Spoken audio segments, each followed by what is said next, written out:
Here's a lost city. Here's a lost city we must explore. Here's a lost city. Here's a lost city we must explore. The Lost City is written and directed by Aaron and Adam Nee. I'm sure they've never heard that at all.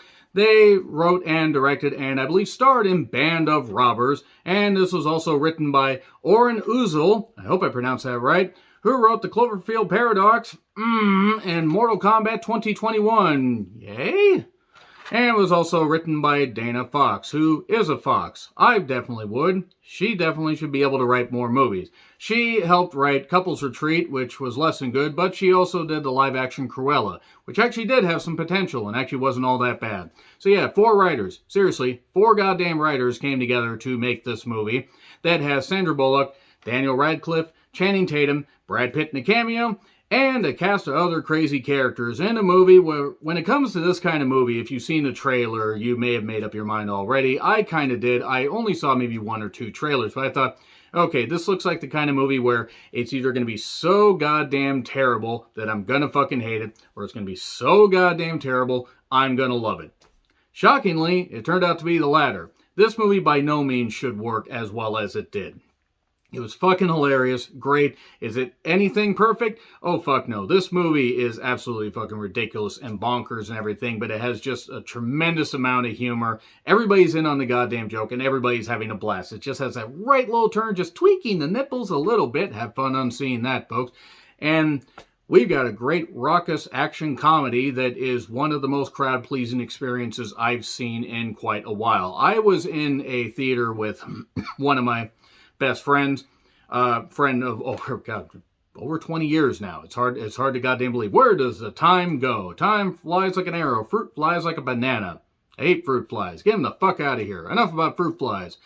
There was probably about 30 people, but granted, it was a theater that could hold like 330. In a theater I used to work in, and everybody was laughing. Everybody was having a great goddamn time. Pretty much from the beginning, it was very obvious that the directors understood what the fuck they were doing. The writers absolutely understood, like, hey, we understand the assignment, as the kids say, and we're just going to create a fun action rom-com, essentially, that is just batshit, but fun.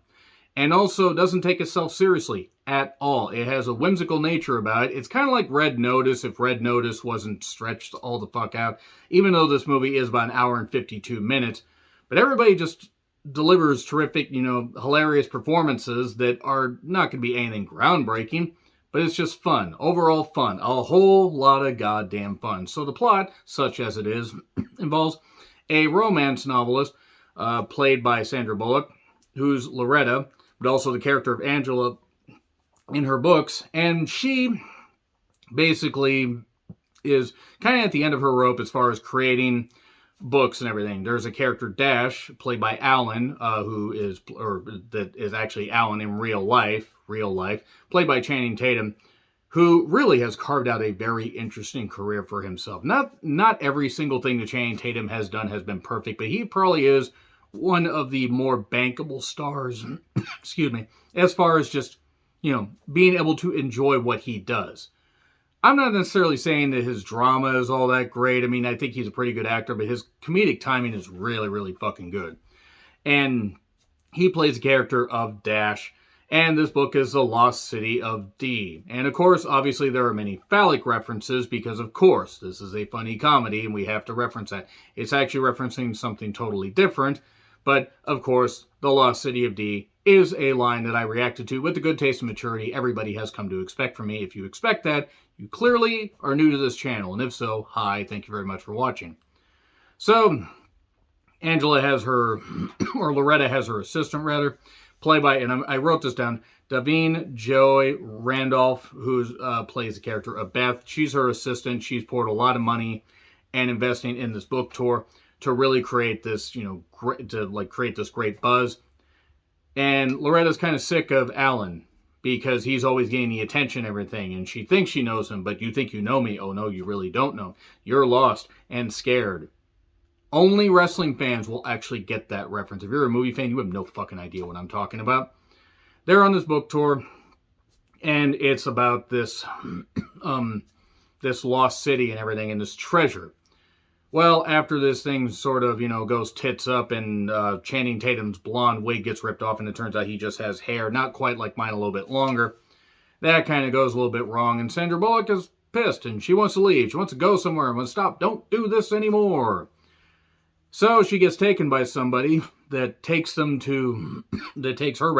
to a building that, Daniel Radcliffe owns. And Daniel Radcliffe's character is named Abigail Fairfax. He says Abigail's a gender-neutral name like Beverly, and I think he said one other now, I don't remember, but Daniel Radcliffe stole the fucking show in this. Now, Sandra Bullock and Channing Tatum were fucking great, but Daniel Radcliffe continues to distance himself from the Harry Potter movies.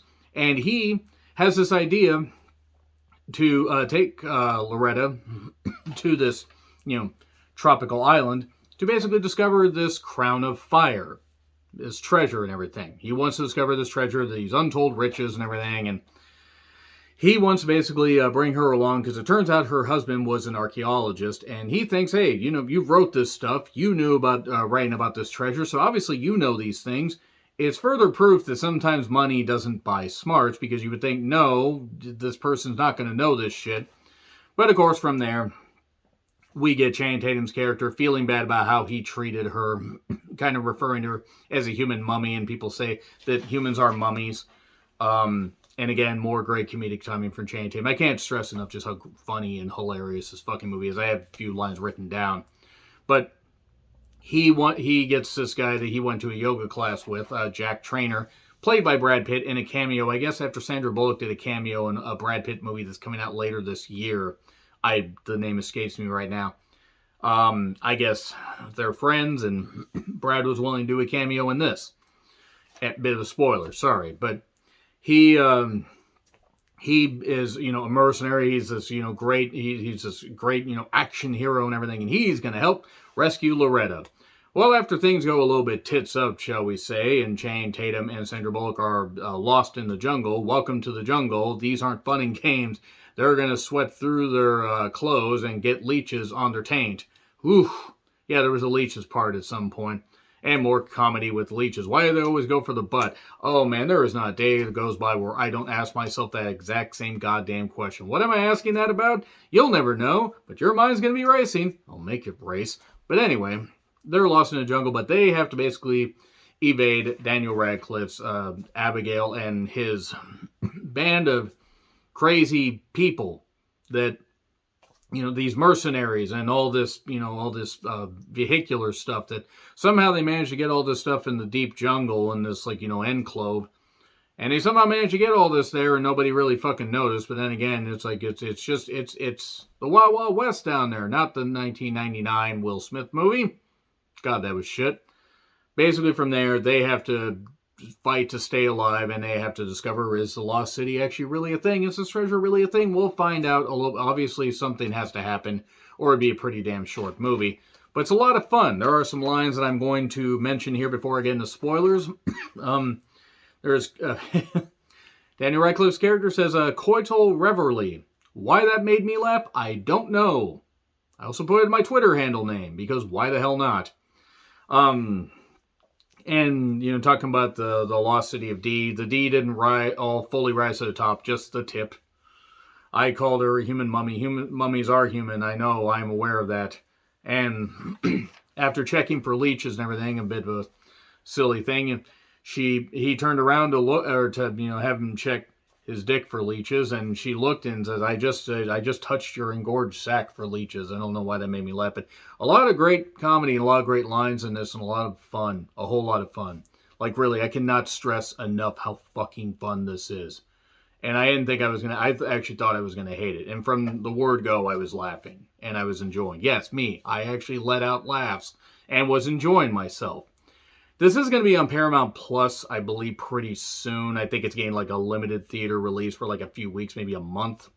And unfortunately, I think that's going to end up being the norm, not for Paramount Plus, but just for any streaming service, where some are going to get a limited theater run, because realistically, I think theaters are probably going to be going sooner rather than later. They're going to be shutting down these these theater chains and, limiting times and everything, and said, we're all going to go home. Stop. Don't do this anymore. But The Lost City is a lot of fun. It's by no means anything you should take seriously, but it is a whole lot of fun. I can see why people might not like this. I had great fun, so you guys can shut the fuck up. I'm kidding. Go in the comments and have a whole bunch of fun. But now I'm going to get into brief spoilers. It's going to be very brief because there isn't a whole lot to spoil. 3, 2, 1, and spoilers! So yeah, basically, her and Channing Tatum get together, and Daniel Radcliffe spends a whole lot of money to find out that, hey, there's this deal going on where there's this crown of fire. It's actually just a bunch of seashells that were picked up by the seashore. That was really hard to say. And it was 1 seashell per day to earn the love of a woman. That's basically it. And also, Channing Tatum and Sandra Bullock end up getting together at some point, and there's a side plot with a guy taking Beth to this area for Beth to do the rescuing, but it turns out that Beth did not need to rescue Loretta. But Loretta also found out that Alan, she couldn't have wrote a Dash as good as Alan really is, because it turns out that Dash is a character and Alan's a pretty interesting human being. That's really about it right there. There isn't a whole lot to the goddamn... There isn't a whole lot to the spoilers, because it's just a raucous, fun comedy. There is a funny moment, actually, at one point with motorcycles where they end up sending, like, they do this trick thing, and one motorcycle slams into another, and they all tumble over the goddamn thing. And then there's this alcohol in a lit cigar that sets a guy's crotch on fire in an armored vehicle that they somehow got there to get Sandra Bullock's character back to this lost city. And sure, it's ridiculous. It's fun. Again, fun. I had a lot of fun. I'm giving it an A. A for entertainment. Even though there's not an A in the beginning of entertainment. There is an A in entertainment. There's also an A in, hey, I'm going to go do something else. Let me know your thoughts in the comments. Like, share, subscribe, Twitter handle in the description. I'm John Ritlin. I'll see you soon.